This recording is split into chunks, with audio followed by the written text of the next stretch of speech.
Olá, turma, como vocês estão? Espero que estejam todos muito bem, estudando bastante. E hoje a gente vai dar continuidade à nossa disciplina de microbiologia, falando sobre doenças virais. Então, a gente vai abordar um pouquinho sobre herpes, dengue, HIV e poliomielite. Né? Assim, doenças virais são inúmeras, incontáveis, mas o que foi proposto pelo curso é que nós abordássemos essas quatro. Se vocês tiverem dúvida ou curiosidade sobre qualquer uma outra doença viral, sinaliza que a gente faz a pesquisa, se não souber, e trago para vocês, ok? Então vamos começar pela herpes, né? A herpes é uma doença causada pelo vírus varicela zoster, que é esse vírus bonitinho aqui, que quando entrou em contato, ó, que quando entrou em contato com o corante, ele ficou assim, que coisa maravilhosa, né? E ele é o mesmo vírus que causa a catapora. Ele permanece em latência durante toda a vida da pessoa. Então, a partir do momento que ele entra no organismo da pessoa, ele fica ali quietinho, bonitinho, e ele pode a qualquer momento da vida da pessoa ser reativado. É só ter um comprometimento do sistema imunológico. Então, o vírus entra e fica ali, ó, quietinho. Teve algum problema imunológico, ou algum estresse, ou alguma coisa que tenha desestruturado o sistema imunológico da pessoa, ele vai lá e se ativa novamente. E aí a gente tem o problema que ele tem complicações, e essas complicações elas podem ser graves e levar o paciente até a morte. As manifestações clínicas, na maior parte dos casos, acontecem como lesões cutâneas, né, lesões na pele, que podem ser também dores nevrálgicas, né, dores nos nervos, parestesia, que é uma alteração da sensibilidade, porque ela pega a parte nervosa, né? Ardor e prurido, coceira local, febre por conta da infecção que está se tornando ativa, cefaleia, que é dor de cabeça, e mal-estar. A lesão mais característica é uma vesícula sobre a vermelhidão da pele. Então, aqui a gente tem a lesão característica quando ela dá na pele, na forma mais comum, né? A pele tá vermelha, vermelhadinha aqui, ó, vocês podem ver, com essas vesículas, que são essas pequenas bolinhas diversas disseminadas. A erupção é unilateral, geralmente acontece de um lado só do corpo, dificilmente ela pega os dois lados, e ela leva de 2 a 4 dias até realmente aparecer, até essas vesículazinhas ficarem. Quando não ocorre infecção secundária, né, porque ela abriu uma porta de entrada na pele. Então, ela abriu uma porta de entrada, então outras infecções oportunistas, como bactérias, como uma furunculose, ela pode aproveitar a oportunidade, um estafilococcus, e vir aí e causar uma lesão secundária. Se isso não acontecer, as vesículas vão se dissecar, vão formar crostas, vão evoluir para a cura entre 2 a 4 semanas. Complicações, doenças relacionadas aos nervos, doenças congênitas, isso significa que congênita é aquela que passa de mãe para o filho durante a gestação. Então, pode causar malformação das extremidades dos membros do bebê, microoftalmia, catarata, atrofia óptica, então quer dizer, lesões, problemas relacionados à visão e ao olho do bebê, e também do sistema nervoso, trombocitopenia, que é uma alteração das plaquetas, e doenças estafilocócicas secundárias, como a gente acabou de falar, acaba abrindo uma porta de entrada. Profilaxia que a gente tem contra a herpes. Vacinação. Hoje em dia a gente tem a tetraviral, né? A varicela foi incluída junto no calendário, antigamente era tríplice e agora é tetraviral. Lavar as mãos após tocar as lesões, que a gente já sabe que a nossa mão ela é uma disseminadora de infecção, e fazer isolamento para que essa pessoa não passe para outras e nem se reinfete.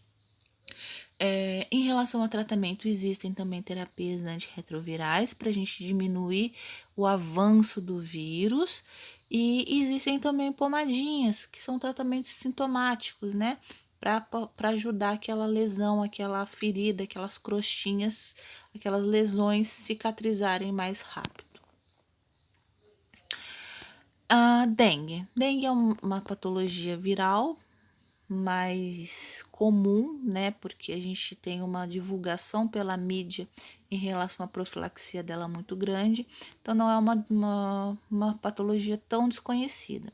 Né? Ela é uma arbovirose, que é uma doença que é transmitida por insetos, e no caso dela, ela é transmitida pela fêmea da espécie Aedes aegypti. E ela pode transmitir 4 tipos de dengue. Então, a pessoa pode ter dengue 4 vezes, são os sorotipos. Então, ela pode ter dengue 1, 2, 3 ou 4 vezes, ok? Ela pegou a dengue do sorotipo 1, ela não vai pegar mais do sorotipo 1, ela vai criar imunidade, vai ter anticorpos para combater do tipo 1, mas nada impede que ela pegue do tipo 2, do 3 ou do 4. Faixa etária, qualquer faixa etária é susceptível, só que as pessoas mais velhas, elas têm risco de desenvolver complicações, elas têm risco de desenvolver a dengue na sua forma mais grave, ok? Então, o risco de morte para as pessoas mais velhas é maior e para as pessoas também que têm comorbidades, como hipertensão, diabetes, mesmo em tratamento. Os principais sintomas da dengue clássica são febre alta acima de 38,5 graus, dores musculares intensas, dores ao movimentar os olhos, mal-estar, falta de apetite, dor de cabeça e manchas vermelhas pelo corpo.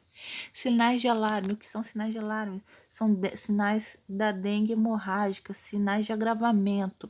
Então, dor abdominal intensa e contínua, ou dor à palpação do abdômen, né, na hora que a gente aperta o abdômen.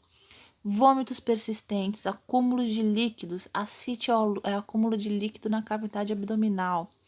Derrame pleural, que é quando no pulmão a gente tem extravasamento de líquido. Derrame pericárdio acontece no coração. Sangramento de mucosas ou outras hemorragias, né? Porque na dengue hemorrágica a gente tem uma disfunção das plaquetas que são responsáveis por coagular o nosso sangue, por manter o nosso sangue dentro dos vasos. Então, se a gente tem uma disfunção dessas veias, significa que o nosso sangue ele pode começar a extravasar, ele pode começar a sair de dentro do vaso. Então, de repente, a boca pode começar a sangrar através da mucosa, que é uma área mais sensível, né? Aumento progressivo do hematócrito e queda abrupta das plaquetas. Tratamento. A gente está falando de virose, então nada mais que a gente tem que fazer do que fortalecer o nosso sistema imunológico para que ele consiga combater esta virose. Então, tratamento, repouso, bastante líquido, né, hidratação, né, bastante líquido. Tratamento é feito de forma sintomática, sempre de acordo com a avaliação do profissional de saúde em cada caso. Então, a gente vai tratar a dor de cabeça, o mal-estar, a náusea, a dor de cabeça, é isso que a gente vai tratar e dar condições para que o sistema imunológico consiga combater a virose. O diagnóstico ele é feito por exame de sangue, o método mais comum é a ELISA, por PCR, todos os exames são disponibilizados pelo SUS e a notificação é compulsória. Então, obrigatoriamente, a unidade de saúde que atender a pessoa com caso confirmado de dengue tem que notificar em 24 horas. E aí a gente tem o HIV/AIDS. Por que eu botei HIV/AIDS, né? HIV é o vírus da imunodeficiência humana, e esse vírus causa uma doença chamada AIDS. A AIDS é a doença em decorrência do vírus, ok? Então, esse vírus ele vai atacar o sistema imunológico que defende o nosso corpo. Então, olha que vírus danado, né? Ele vai injustamente na nossa defesa. Então, ele vai mudar, ele consegue mudar, alterar o DNA das nossas células de defesa e tomar conta delas. Então, ele muda e toma conta delas e se multiplica e vai tomar conta de outros e se multiplica e assim por diante. Então, característica, período de incubação prolongado antes do surgimento dos sintomas da doença. Então, ele pode ficar quietinho ali no nosso organismo antes de se transformar em AIDS. Então ele fica quietinho ali, mas ele vai sendo transmitido para outras pessoas. Infecção das células do sangue do sistema nervoso, supressão, né, diminuição, enfraquecimento do sistema imune e uma janela imunológica de 30 dias, né, o que significa que essa janela imunológica é o tempo que leva do nosso organismo para ele começar a ter anticorpos, a tentar combater esse vírus. Quando a gente faz exame para detectar, a gente faz o exame para ver se nosso corpo está fazendo anticorpos. Então, ele leva 30 dias aproximadamente para começar a produzir anticorpos contra o HIV. Então, se você suspeita de um contato ontem, não adianta você fazer o exame hoje, que pela janela imunológica ele vai dar negativo. Então, o ideal é se aguardar pelo menos 30 dias para poder confirmar se realmente foi um negativo, ok? Por isso que quando a gente tem acidente com pérfuro cortante, com agulha, com lâmina dentro da unidade, a gente colhe o exame na hora para saber também que já não possuía antes, e depois de 30 dias é refeito o exame, depois o controle de 60 e 90 dias. A transmissão do HIV e, por consequência da AIDS, acontece das seguintes formas: sexo sem camisinha, seja ele vaginal, anal ou oral, uso compartilhado de seringas, transfusões de sangue contaminado. A mãe transmite para o bebê durante a gravidez, parto e amamentação, por isso essa mãe HIV positiva, ela tem que ter uma gestação bem acompanhada para tentar manter as taxas virais dela mais baixo possível para tentar não infectar o bebê. Parto não pode ser via vaginal, só pode ser feito através da cesariana, para a gente não ter o risco de contágio dessa criança, e também não pode ser amamentado por essa mãe, porque o HIV, ele é transmitido através do leite materno. Instrumentos que furam ou cortam, que não estejam esterilizados, que possivelmente possam ter o vírus. Se não forem esterilizados, a gente não tem a garantia de que não tem, né? O diagnóstico através de teste rápido que a gente tem hoje, e exames de sangue com método ELISA, que é o mais convencional. Os sintomas: tive o contato com o vírus, levo de 30 a 60 dias para começar a desenvolver sintomas gripais, né? Clássicos: dor de cabeça, febre, mal-estar, sintomas gripais, vírus, né? Lembra que a gente está falando de vírus.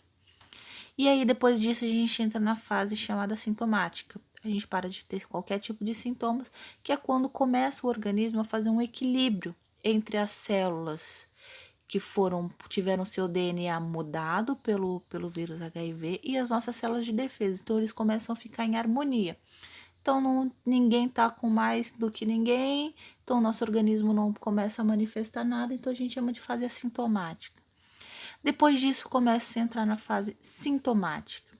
O paciente começa a apresentar diarreia, vômitos, emagrecimento, suores noturnos. Então, o paciente começa realmente a apresentar sintomatologia.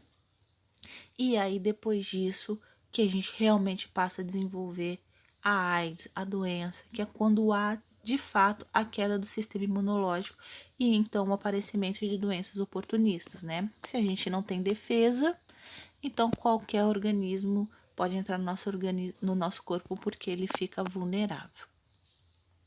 E por fim, a gente vai falar da poliomielite, que é a doença que causa a paralisia infantil.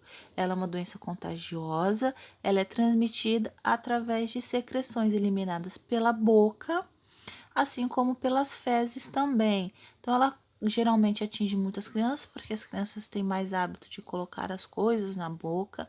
Então, essa transmissão ela é mais comum nas crianças e em locais em que o saneamento básico não é efetivo.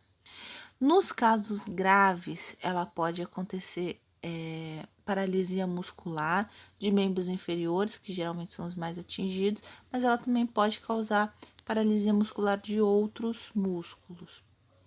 Principais sintomas e mais frequentes são febre, mal-estar, dor de cabeça, dor de garganta e no corpo, vômitos, diarreia, constipação, espasmos, rigidez na nuca e meningite. Com exceção da constipação, espasmos e rigidez na nuca e meningite, a gente está falando de sintomas clássicos de virose, né? Por isso que virose é bem complicado o diagnóstico se não for feito um exame laboratorial para realmente saber qual é o tipo de patologia. Pode ser uma virose simples, uma gripe, e do mesmo jeito que veio, foi embora, porque o nosso sistema imunológico deu fim nelas, né? Na forma paralítica, né, no agravamento da doença, a gente tem a instalação súbita da deficiência motora acompanhada de febre. Assimetria, né, o corpo ele fica diferente de um lado do outro, principalmente na musculatura dos membros inferiores. Flacidez muscular e diminuição dos reflexos musculares.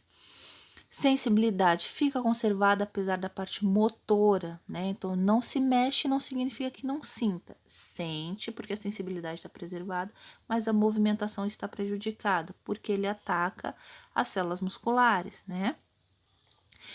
A paralisia residual, ela pode ainda durar 60 dias depois do contágio. A gente tem como tratamento o sistema imunológico, né? Os sintomáticos, e a gente tem a profilaxia da vacina. A vacina da poliomielite, que antigamente era só feita gotinha, mas a Organização Mundial de Saúde, por conta dos casos ainda existentes de paralisia infantil, sugeriu que fosse mudado o calendário.